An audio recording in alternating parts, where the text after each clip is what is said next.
Hi there. In some recent lessons and assignments, we've been working on trying to reconstruct arguments.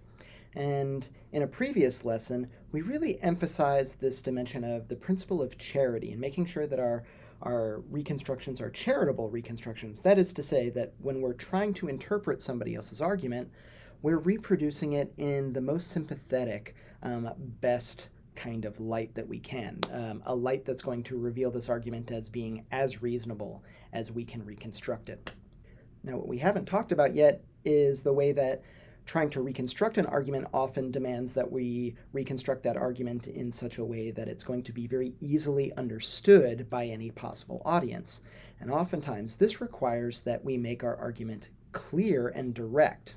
And one big way of making sure that our arguments are clear and direct and don't have any kind of distractions involves making sure that our arguments are as short as possible, that we have as few premises as we can get away with, and make sure that we're really only listing the most essential premises in the essence of the argument, the guts of the argument, the real core that this argument is trying to put forward in terms of a rational inference. I'm sure we've all had the experience of giving an argument and then having somebody in our audience latch on to some insignificant little tangential part of something that we said and shifting the focus of the conversation to that, which ends up being a bit of a distraction, a bit of a red herring from the point that we were trying to make. And a good defense against this is to make sure that we don't have any extraneous aspects of our arguments when we're reconstructing them, when we're trying to represent them in as clear and direct, in as simple a way as we can. Towards that end, what we're going to be learning about in this lesson are a handful of common argument forms, and these can function as clear and direct templates that we can use when we're reconstructing arguments, or even when we're constructing arguments for the first time. We're trying to put a thought to some sort of form that we can share with other rational people. Some of these common argument forms or templates that we're going to learn about are going to be deductive argument forms. Some of them are going to be inductive argument forms. And while we'll touch a little bit on aspects of these argument forms that causes them to work well when they work well, or aspects of these argument forms that might cause them to break down, we're really going to be focusing primarily on just identifying these abstract structures in these common argument forms. We'll come back around to a lot of these argument forms in subsequent lessons, and that's when we're going to dig a whole lot deeper into this analytic, evaluative dimension of trying to figure out, is this a good argument or a bad argument? Where we are right now is just trying to put some shape to arguments and make sure that we're understanding them clearly. So let's jump right in, and first let's look at some common deductive argument forms. And the first common deductive argument form that we're going to look at is probably the most commonly used, or at least one of the most well-known deductive argument forms. It's called modus ponens. That's actually short for a longer name, modus ponendo ponens, which is Latin for the method of putting by putting. And you'll see what that name means in just a second. Every modus ponens or modus ponendo ponens argument starts with a conditional premise. Premise one is always some statement of the form, if X, then Y. This is called a conditional statement. We'll learn all about it later on in the class, but worth noting right now is that every statement like this has two parts. There's an if part and the then part. And the if part, sometimes, if we're being fancy, we'll refer to it as the antecedent, and the then part is called the consequent. And every modus ponens argument starts with an if-then statement, and then the second premise says yes to, or affirms, or puts forward the if part, or the antecedent of the first premise. So we start with one premise that says if X then Y, and my next premise says yes, or puts forward the X, the if part of the if X then Y. That allows me to draw a conclusion that says, therefore, yes, or I'll affirm, or I'll put forward the then part, or the consequent of my first premise, namely Y here. So if X then Y, X, therefore Y. And that argument structure is known as modus ponens, and it's always valid. Every single argument that takes this form is going to be a valid argument. That doesn't necessarily mean that it's a sound argument, but it means that it's valid. For example, let's look at an argument like this. If that is a dog, then it is a mammal.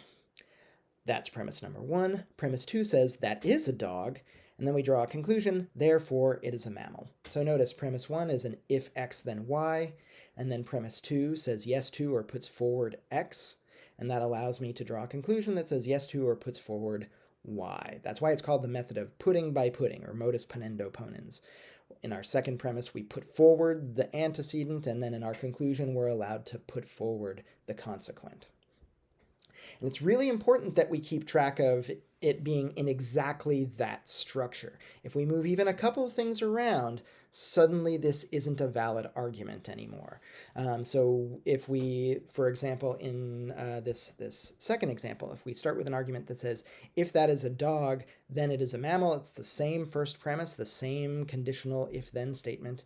But then in premise 2, we say that is a mammal. So notice what I'm doing here is I'm saying yes to, or I'm putting forward the consequent this time instead of the antecedent in my second premise. And it's tempting, if you're not careful, to think like, oh, okay, so that's going to allow me to say yes to draw a conclusion that says yes to, or puts forward the antecedent. So if that's a dog, then it's a mammal. That is a mammal. Maybe, therefore, that's a dog, but that argument doesn't work. It's not a valid argument, and if all the premises were true, that wouldn't necessarily mean that the conclusion had to be true.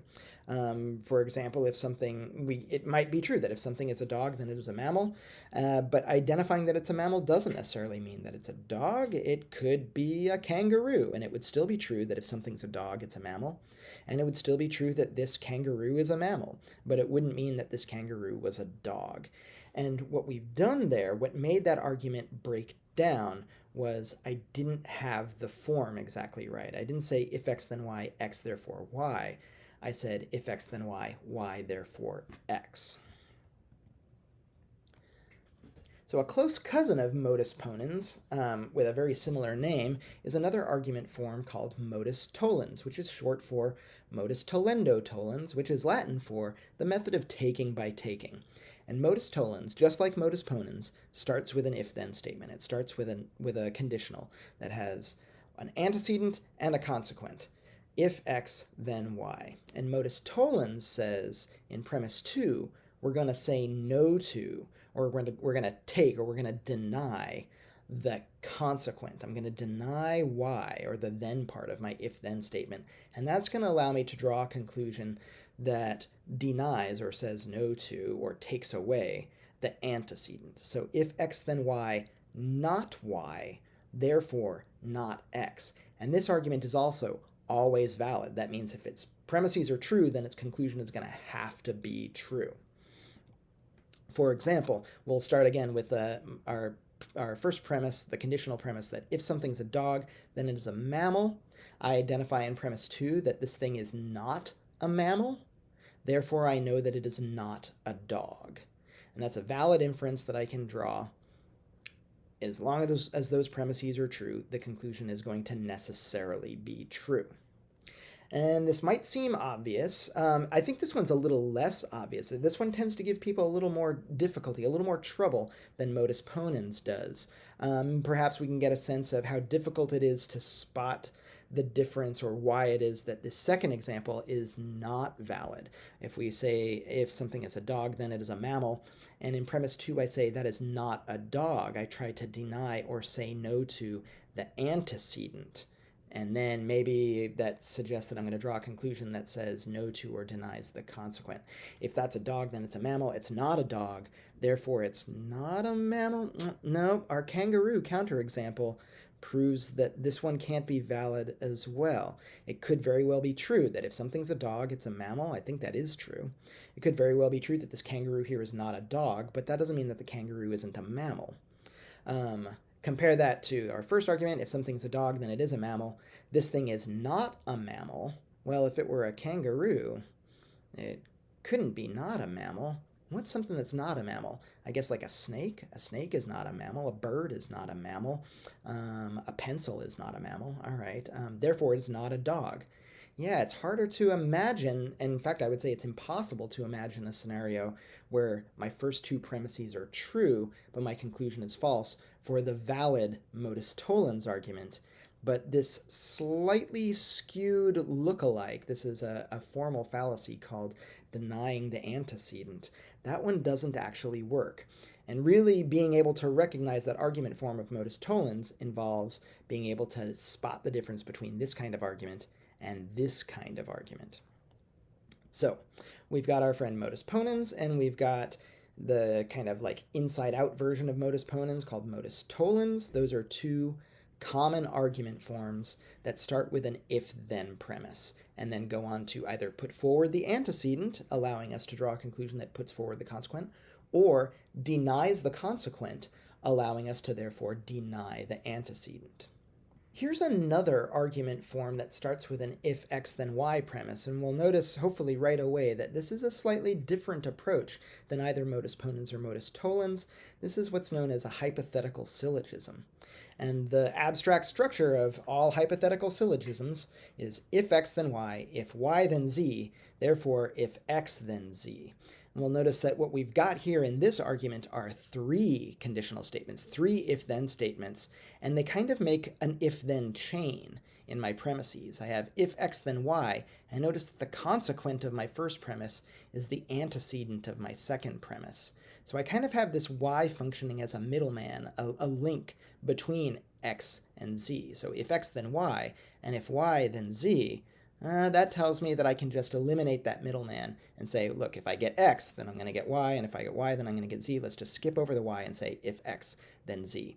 And that argument form is also always valid. As long as those premises are true, the conclusion is necessarily going to be true. For example, let's take a look at this argument. If Jack fails the exam, then he won't graduate.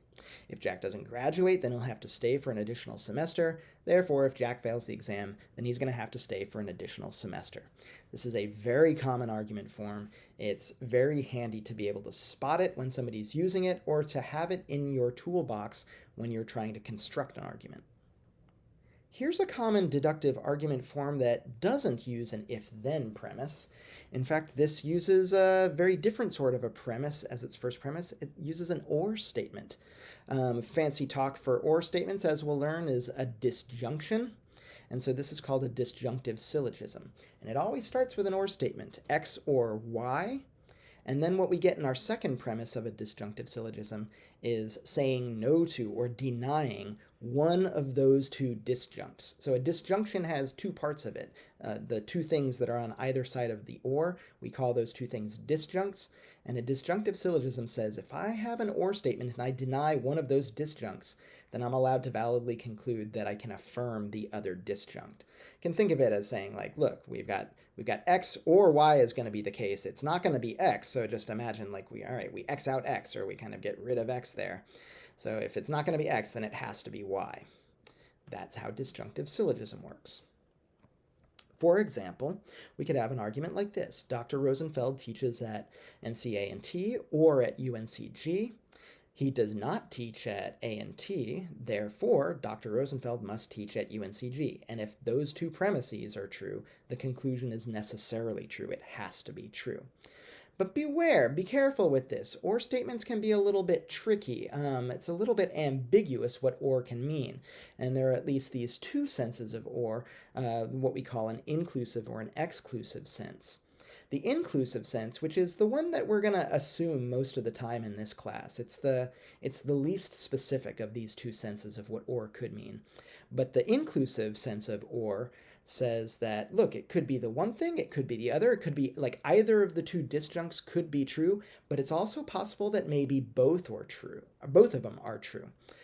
Compare that to an exclusive sense of or, which says that exactly one of the two things that are being discussed, exactly one of the two disjuncts is true, and it's not possible that both of them are going to be true. It's one or the other, but not both. So it's the difference between one or the other and maybe both, or one or the other, but definitely not both. Those are two very different senses of what or could mean.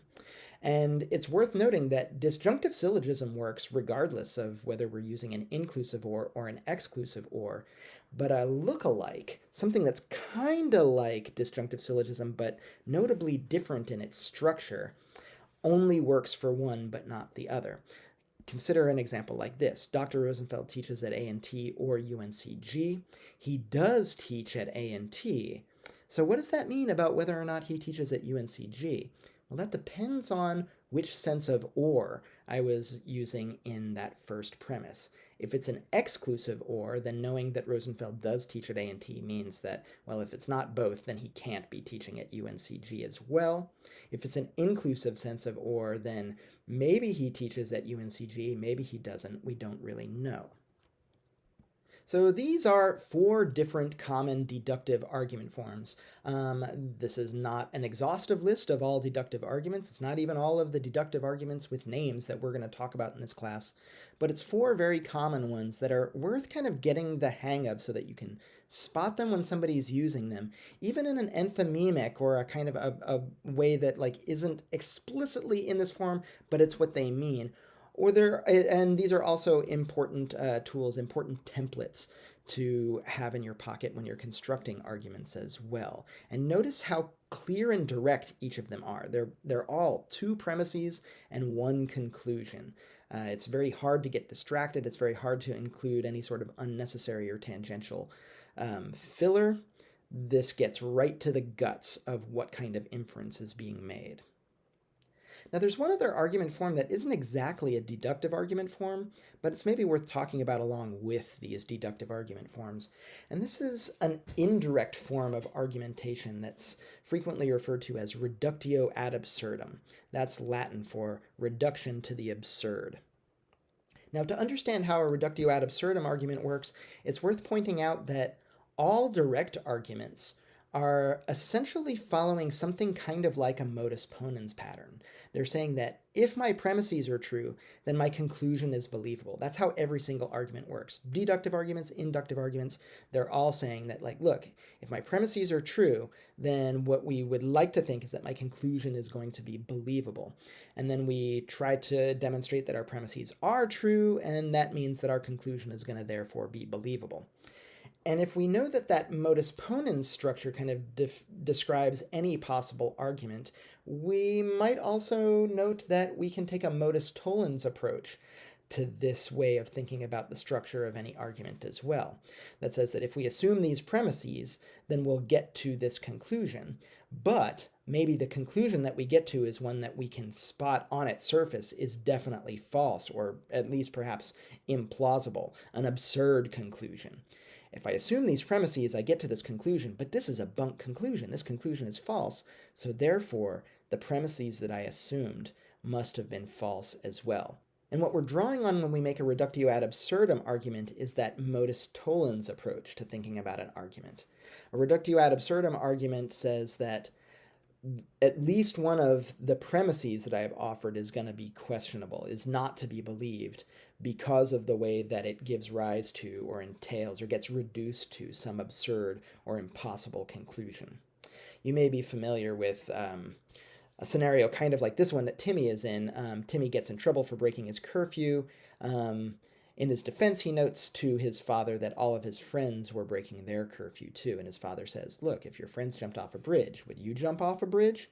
Now, the argument that Timmy's father is implying here is something like this, or at least it's an indirect thing that's trying to launch off of an argument like this. An argument that says, if my friends do something, then I should do it. My friends are jumping off a bridge, therefore I should jump off a bridge.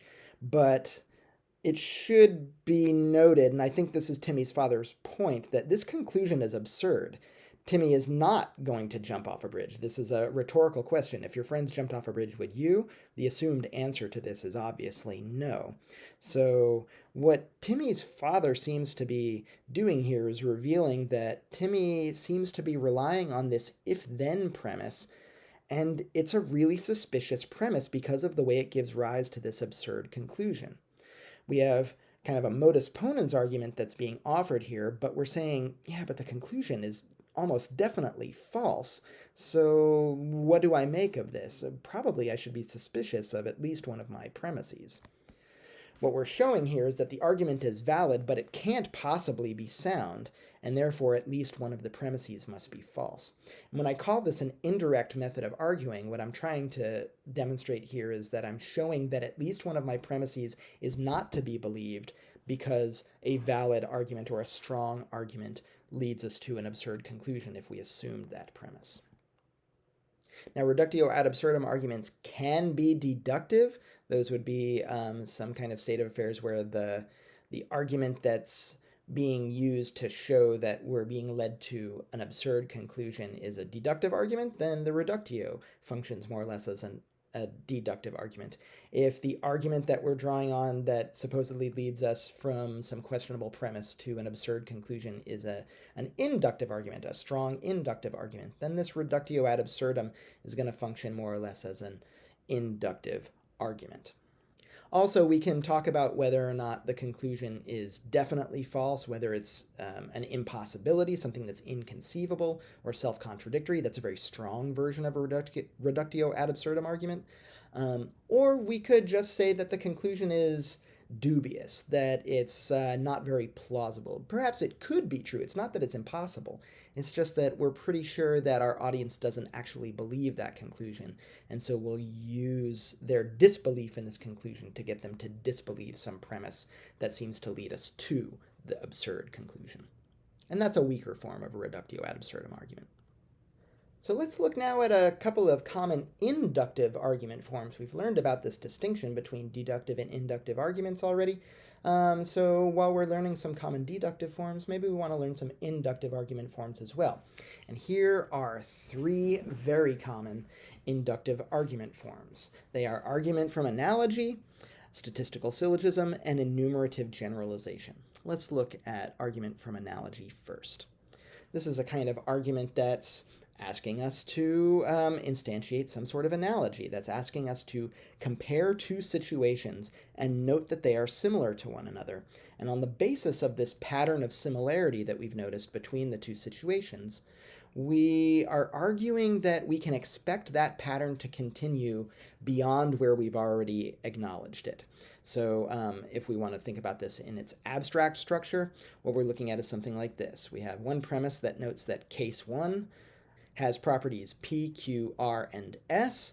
And then in premise 2, we note that case 2 has a lot of those same properties. It has properties P, Q, and R. What we're doing here is we're establishing some similarity between case 1 and case 2, a pattern of similarity that involves property P, property Q, and property R. And on the basis of that pattern, we're trying to make the case that case 2 probably also has property S. We don't know it for sure. We weren't told that in premise 2, but on the basis of the similarity between the two cases, on the basis of this analogy between the two cases, we think that the pattern of similarity is going to extend beyond where it's already been acknowledged.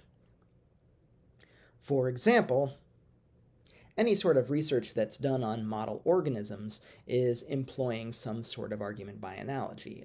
To wit, this argument that notes that the way that the human body works is remarkably similar to the way that the bodies of laboratory rats work.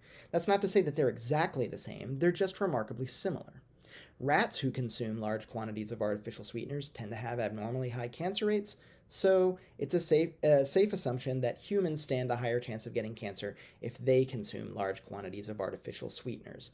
Now, it's not guaranteed. This is why this is an inductive argument. It's something that's somewhat probabilistic on the basis of some sort of pattern of similarity between two particular cases that are being compared in the analogy.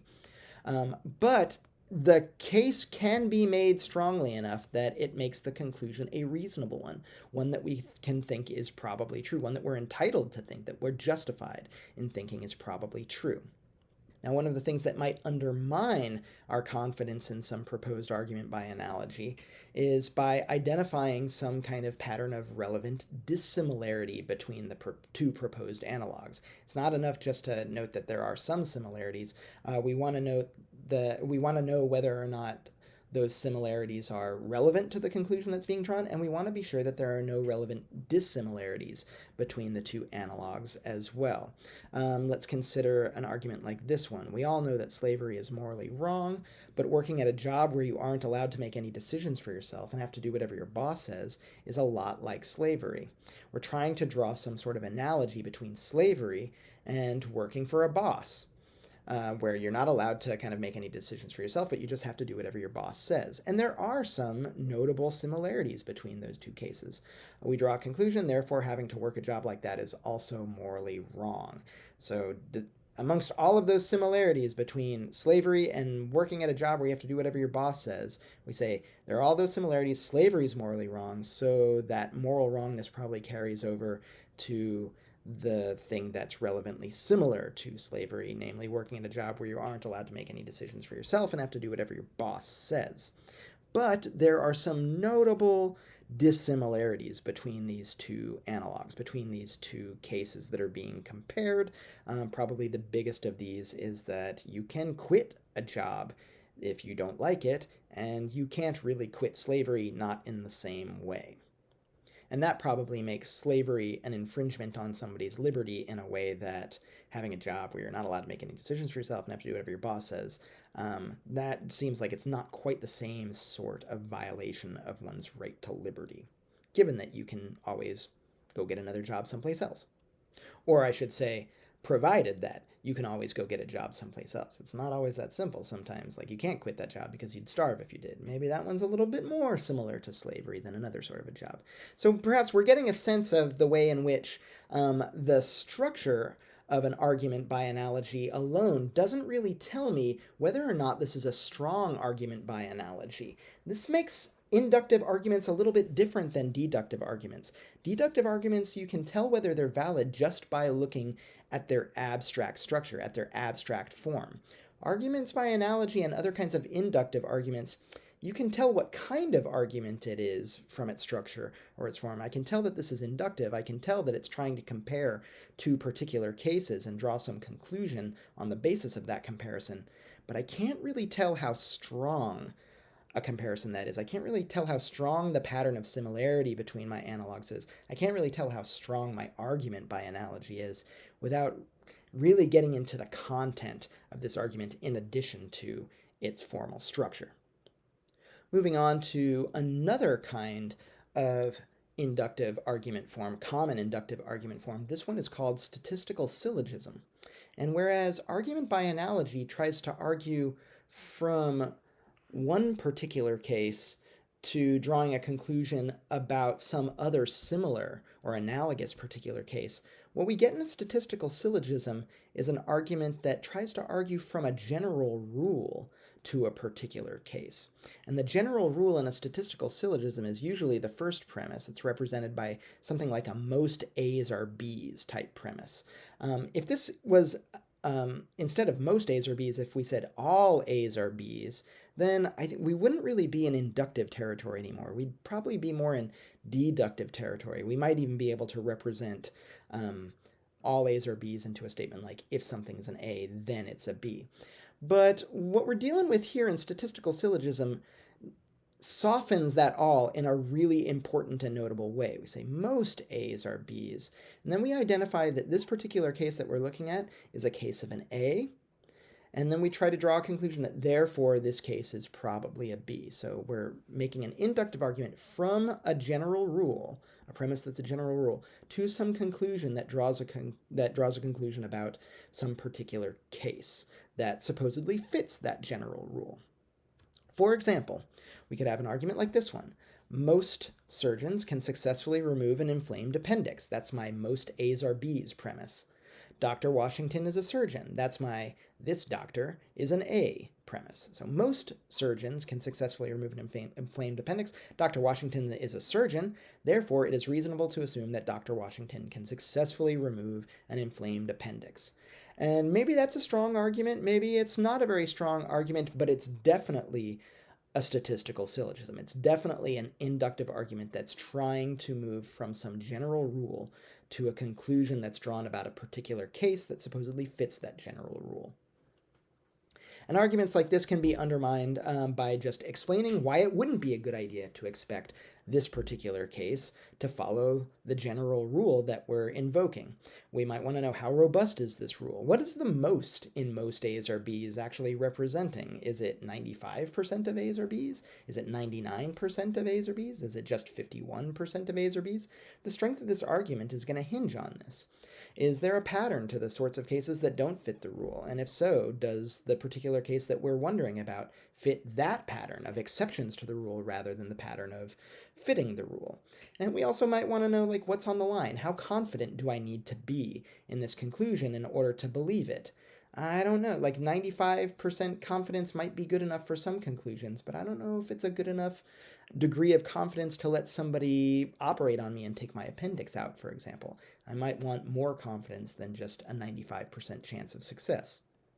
And last but definitely not least is another abstract structure for common inductive arguments.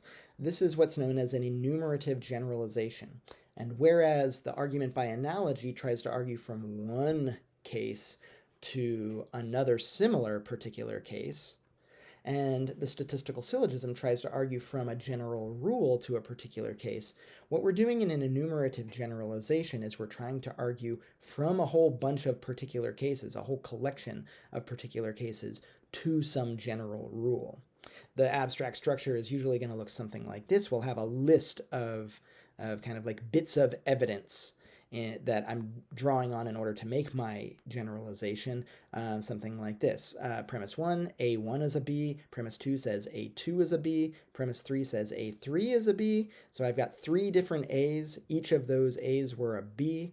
Therefore, I draw the conclusion that all A's are B's. Maybe I draw a softer conclusion. Most A's are probably B's. Something like that. And my list of A's that are B's can be, and probably should be longer than just 3 items, but this general structure is what we're trying to draw attention to. This kind of identification of a whole bunch of particular cases that fit some pattern. Therefore, we think that that pattern applies everywhere in all cases of A's, that they're probably B's. For example, we have an argument like this. John saw a raven, it was black. Sally saw a raven, it was black. Reggie saw a raven, it was black. I saw 10 ravens, and they were all black. It's therefore likely that all ravens are black.